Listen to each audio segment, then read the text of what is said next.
Welcome back, Guardians. It is Monday. It is the 16th of January, 2023. And yeah, I'm going to go ahead and open up with my impressions of the recent happenings in the role-playing game community. I don't like to call it tabletop role-playing game community because before there was video games and virtual tabletops, there were role-playing games, just role-playing games. You did them with little stones on the ground with sticks, or you made little metal miniatures, or you used tokens or whatever, or you didn't use anything at all but a campfire in your imaginations. So no, when I refer to the analog role-playing games, I'm just going to call them role-playing games because the stuff that comes afterwards is what gets the prefix to it or the suffix. So that little bit of semantic blabbering out of the way, let's get on to the meat and potatoes, so to speak, of the situation here. So in a nutshell, TSR, about 20-some years ago, was floundering and going bankrupt. They were losing market share after market share. They were chasing any shadow they could get hands on, suing them for copying their game and ruining their profits, when in truth it was a combination of a whole lot of shitstorms happening all at once around their company. Topic for much other better organized individuals than myself. So there's the nutshell. So about 20 or so years ago, TSR is getting ready to basically close its doors and sell off to the highest buyer. In walks Wizards of the Coast, having recently come into massive windfalls because of their product popularity with Magic the Gathering, decides that Dungeons and Dragons inspired a lot of what Magic the Gathering puts in their game, and we want to keep D&D alive. Now, they also saw that there's an opportunity here to make something that was not profitable. Think of it like buying a house for cheap, building it up, remodeling it, and all that, and then flipping it. Now, I don't know if Wizards ever really intended to flip Dungeons & Dragons, but the fact is they got hold of the product, they got hold of the IP, and in that time, they were like, well, we don't have the massive studios to develop all the product lines that we are envisioning for the game, and we don't want to, take a chance that D&D still has any significant popularity, because at the time the game was kind of waning. This was, RPGs in general were pretty common. Just about anybody and their, brother and mother and sister came out with an RPG. Specifically, husbands and wives were making RPGs, like Jeff and Amanda D, who made Twerps, the world's easiest role-playing system, which I enjoy so fucking much that even after multiple hobby purges, that game system and all of its little zine-styled supplements, along with a half a dozen or so Tunnels and Trolls and Lone Wolf books, is all that's ever survived from my original collection of role-playing games. I don't even have my original Teenage Mutant Ninja Turtles and Other Strangeness book. I sold all that stuff. And yeah, a lot of it I wish I hadn't, because now it's like really hard to find, and if I want a physical copy, I'm going to be paying fucking way more than I think is legitimately worth it. Fortunately, there are some PDFs floating around, so that's the thing. In any case, but that's what I'm talking about here. This kind of all feeds into the crux of this little discussion I'm having with myself and you, possibly, from the future. So Wizards of the Coast buys the company TSR and all of its products, and they pick out Dungeons and Dragons as the thing they're going to want to develop on, and it's a good thing. They release Dungeons and Dragons 3.0. Everybody loves 3rd edition. It's fantastic. It just flies. It flies so fucking far and so fucking high. Chuck Yeager is smiling down at it, like, "Hey man, keep up." But like I said, I can't remember the name of the executive that conceived the OGL, but he decided that hey, if we're going to make this game work and we want to really show the community that we're 100% supporting this game and we want their help. This is the topical, surface level, altruistic looking thing, the imaging that they're presenting to the company, to the customer. Let's go ahead and create a systems reference document, which is all the core rules of Dungeons & Dragons, sans all the fluff and lore, and then let's make an open gaming license, which lets people know that you can create content for this game system, its modules, monsters, magic items, and mayhem, so long as you don't use any of the trademarked or copyrighted elements of our game. In other words, anything that's in the system reference document past a certain point is totally, you could totally copy and paste it if you wanted to. A lot of people did, and a lot of other people didn't. Everything before a certain point in the SRD is like hands off. The OGL details what parts of the SRD you can use. That's what the Open Gaming License is actually really all about. The original one and the 1.0A is telling people what parts of the system reference document is free to use and profit off of, and which parts you need to get a specific license from Wizard of the Coast to use. So creep along a few years, D&D just explodes. And then there's some changes that happen in the company, and they're thinking, well, okay, we want to make some money off this now. We need to be able. We sowed the seed in the field. We gathered the farmers to come till the fields. Now it's time for us to collect on profit, on our produce, on our harvest. And I think this is. I mean, I hate to be a conspiracy theorist, but everything the company does, anything a corporation does, when you get more than 3 minds together, there's always going to be a long game. There's a short game, a mid game, and a long game. This all, of course, this ties into what my whole theme of my channel is discussing game theories and practices. Player practices and game design, basically. I think I should put that in the description. That sounds awesome. Let's write that down before I forget that shit. I have a drafting table here that I use dry erase markers on. Player practices and game design. There you go. Boink. Alright, so my theory has always been that Wizard of the Coast had always planned to release what is called the OGL 2.0 or the 1.1, where they clamp down a little bit on the control over their product, getting people who are being wildly successful, because, you know, you can't make a business overnight. It takes years. So this is what I'm talking about, the long game con. I'm not saying that this is what's really happening. This is just my. If this was a battlefield, and I was an advisor to a general, this is what I would be seeing my opponent's movements as. This, like I said, this is my armchair analyst opinions. Just want to make that clear. But it makes sense. So a few years go by, and 3.0 was doing great. So they come out with 4.0, and the reason why they came out with a 4th edition D&D was because they needed to distance their product from the SRD of 3.0 and its attached open game license. And the reason being is that this way they could go ahead and start collecting revenue from these third-party companies that have come up, like Paizo, which we all, those of us who are here for this reason, understand that this is who made eventually Pathfinder, who was at first a big contributor to the 3.0 third-party product. Now, I'm going to be completely open about this. I do not buy third-party products of any kind.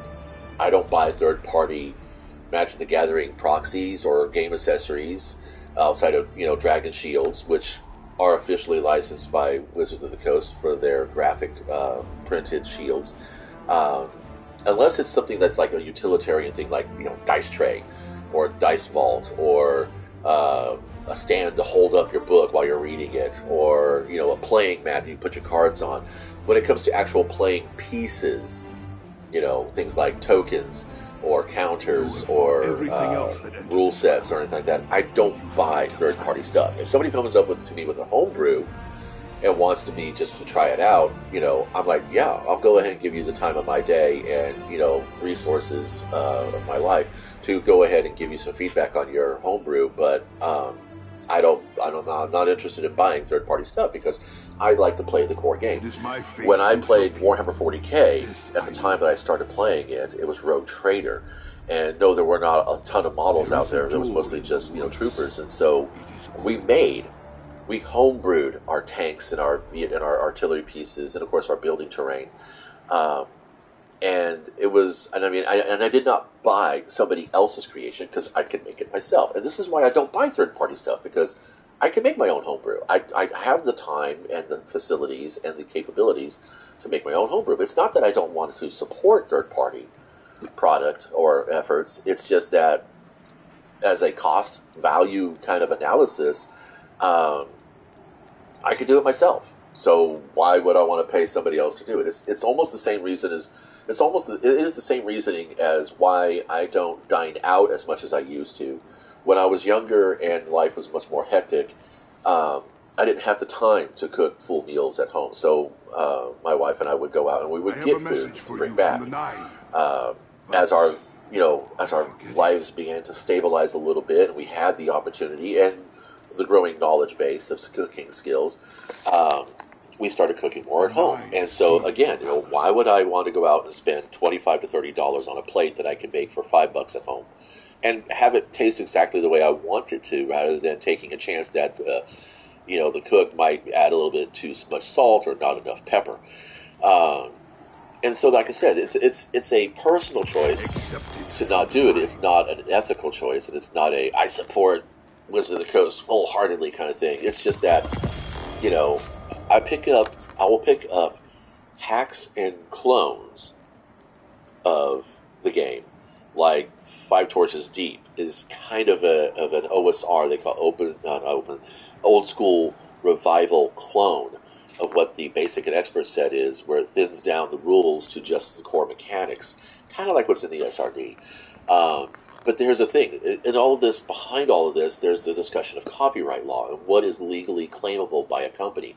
And no rules, no game mechanics, no systems, processes, or elements attached to those rules can be copyrighted. You can trademark the physical look of something, and you can copyright the actual printed text of something. Like these words right here. I could not copy and paste this into a rule book or into a source book without Bungie's approval. However, if I paraphrased it or just explained that Xur is a agent of the Nine who meets guardians in the tower and in the open world to sell them product, I could say that in print and not be subject to any kind of copyright strikes, because it's fair. It's under what's called the fair use rules. And what fair use is that if you're using it for commentary or evaluation or parody, you're totally okay with it. Which is why a channel like Flash Kids can get away with making quote-unquote Warhammer 40k content still, original Warhammer 40k content, which is kind of an oxymoron, honestly, in my semantic brain, without getting too much heat from Games Workshop, because everything they do is all about commentary, review, and parody. They don't say that this Legion of Templar are canonically fighting against a Chaos Horde. No, they're fighting furries. You should go check it out. It's really kind of amusing. So back to the point here. So when it comes to things like making games based on the SRD, this is what was happening under 3.0, D&D 3.0 and 3rd edition, excuse me, and Paizo had been quite a big contributor for all this. Now, what came afterwards, those of us who've been in the market or for as long as I have been, at least, or more, actually, those who've been playing RPGs for the last 30 years or 25 years, and those of us who know people who've been in there and have heard these stories before, Wizard of the Coast made 4th edition in an attempt to distance itself from the system reference documents they had in place with the supporting the open game license. They wanted to clamp down on the profitability. There were plans to make a virtual tabletop where people could play all across the globe, D&D, without having to travel miles to get to a common place.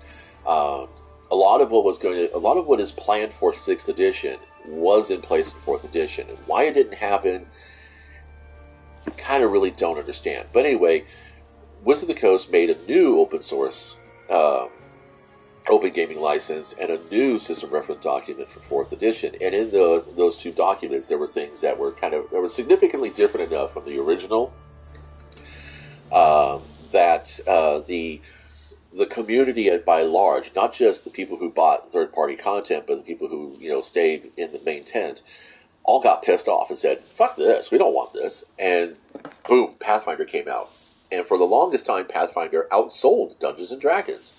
4th edition really, really struggled for a very long time. And there were still adherents to play 4th edition. And then this little subsection of D&D players, people like myself, were like, you know what, we don't need to play 4th edition to be relevant to the community or in the game. We could still play 3rd edition. Heck, we could still play basic and expert. And that's kind of what I did. My D&D games were just about, were just basic and expert, but I detached, the class race dynamic. Dwarves could be rogues or thieves, actually, at that time. Dwarves could be magic users, dwarves could be thieves. It took some, gymnastics with the score to come up with some kind of a balance. Years, of course, decades later, I learned that somebody actually released a compendium which allowed for that to happen in BX, or Moldvay rules. And but at the time, I didn't know this. Back in 4th edition, I didn't know this. And I still bought, the rule books as they came out because I'm a collector of books and rules. But after reading through and going, what the fuck, I would basically just say, don't need that, don't need that, don't need that, don't need that. Oh, look, I'm playing with basic and expert rules where I can actually have a halfling, wizard. Of course, he's going to struggle now. So picking and choosing like the salad bar that it is, that's what I did. And that's what a lot of us did. And Pathfinder supported that. They came out with a tome that was thick-ass fucking what they call crunchy rules. There were rules for everything down to what my brother and I used to jokingly and lovingly call the fart factor, which was something we developed way back in the 80s as a random event, as a random moment that happened. If you rolled a certain level below your target number in D&D, you had a catastrophic failure, or there was some extra shit that happened to you, and it was like, yeah, but because your character is wrangling a fart, you missed your roll. That's what we call the fart factor. It's like random chaos, RNG just being stupid for us. And it became a house rule, actually. The fart factor became a house rule. And it followed not just from D&D, but it also went to Warhammer 40K and a host of other little, tabletop games that we did. We even brought the fart factor to games of Clue, which was amazing. And yeah, since my brother and I were really big into to beans in all forms and shapes, chili beans being the most commonly frequently eaten food source at our games, farting was a thing. But that's that. So creep along. 4th edition struggles. They finally realized that 4th edition is killing us. This license that we have, which was, I think, called 1.0A or something, is not doing what we wanted to do. So they made 5th edition. They brought back the SRD. They brought back the OGL. And everybody was excited. This was about 2014, 15, I think 16, actually. And so for the last, 7 years, D&D blossomed. Literally, the field of D&D, the open prairie that was D&D, that had been abandoned for so long because of 4th edition, suddenly started sprouting again. You get game companies like Free League, you get games like, really big companies, Modifius, all these D20 adjacent, systems started coming out, and now Wizard of the Coast is trying to bring back the beast of 4th edition. And I don't know I don't know if this, like I said, if it feels like I said, this is why it feels like this current push by Wizard of the Coast is something they've always planned to do. I've always thought that the OGL with the SRD was a way for Wizards to say, hey, you know what? You're really good at what you're doing. Come work for us. Because like I said, when Wizards bought TSR, they didn't have the staff to produce the content they knew they needed to produce to make the game profitable. Don't get me wrong. The Wizards guys, the designers, are passionate about game design and gameplay. The execs want to make some money. And who's writing the checks here, okay? Not the designers. The designers aren't writing the checks. Not in a company like Hasbro and Wizard of the Coast. Oh, by the way, that's why 4th edition came around, because I believe it was... I I have to look this up now. It's either that 4th edition happened because Wizards was bought by Hasbro. Let's see. Why was D&D 4E made? It's a direct question. I'm sure there'll be plenty of internet out there for that.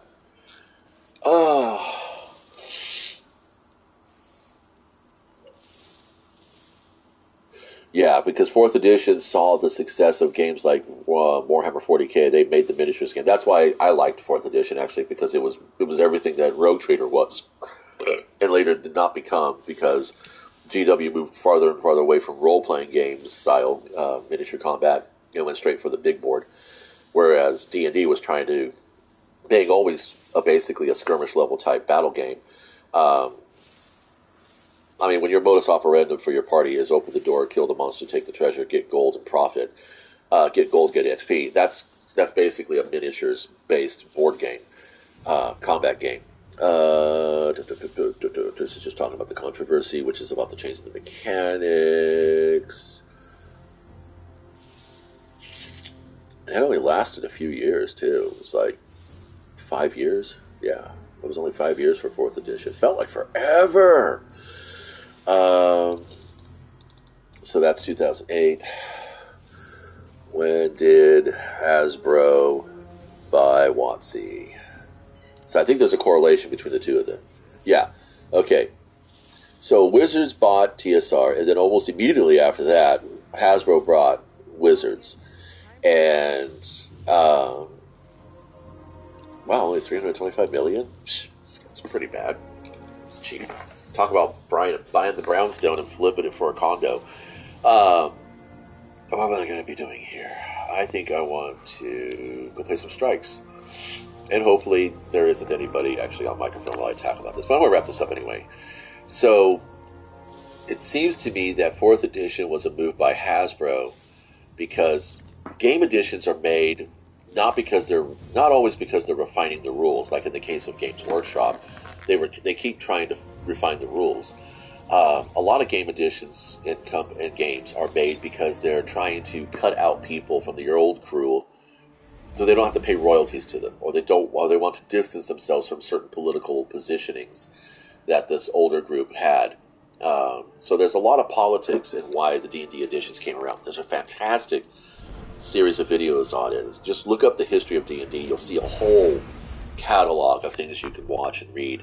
It's fantastic. It's a lot of fun. It's eye-opening.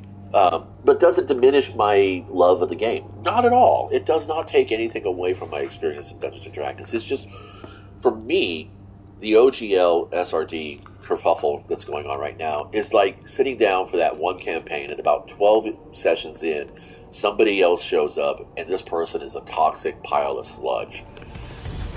That's the way it feels to me. This is the nutshell, because I'm going to wrap this up, because I'm going to go into a public space here, and I want to be less than 30 minutes in this video. The nutshell is basically that, what Wizards is doing right now is no different than that one or two people at the table who decide that the game is all about them, and the rest of us are all just high-functioning NPCs. And I don't like that. Nobody should like that. Nobody wants that. But that's how I'm taking it. I mean, when I had bad table experiences in D&D, I didn't quit the game. I just stopped playing with other people. That's when I started playing solo games. And not just because, life is now at a point where I just don't feel like traveling 30, 40 minutes for a 3-hour session at the table. I don't have 3 hours chunks to sit down and do things, but only because my attention span is just not that big. It never has been. I like short games. Playing about 45 minutes to an hour is really what I like the most, and why I've gone back to things like Kill Team, and I play small skirmish style adventure games, and I play one shot type of little mini adventures. I don't like spending hours at a time on stuff, unless of course it's a video game, because then you can just kind of get to its own. Everything's automatic more or less. So yeah, my short take on the whole OGL 2.0 for Wizards of the Coast is really more about, this is just some jackass that showed up and says, hey, this table is mine. This game is all about me. and you're all here to make me feel big about myself, and fuck off if you don't like it. And you guess what's going to happen? What's happening right now, and what happened in 4th edition? Everybody is saying, okay, fine, we fuck off and picked up our dice and our rules and our characters, and we went somewhere else. And I'm excited for this because I think the game was starting to get stale. In light of all the third-party content, D&D is what it is because of channels like Critical Role and Dimension 20. D&D is what it is because of Kobold Press and, oh my god. There's another one that's with the green. I don't follow them. But, Fat Goblin Gaming, Kobold Press, these are all companies that, I follow. They make third-party content, which of course I don't buy, but I still follow them because I think it's fascinating and it's interesting that they're, they want to explore a world that is, predominantly about, monsters. It's not hero-focused, it's monster-focused. That's kind of neat. That's something I've done in my games also. So yeah, basically I think that's it. I think I've said my point about 3 or 4 times now, and that means that I should probably shut up and go play some games. Thanks for stopping by.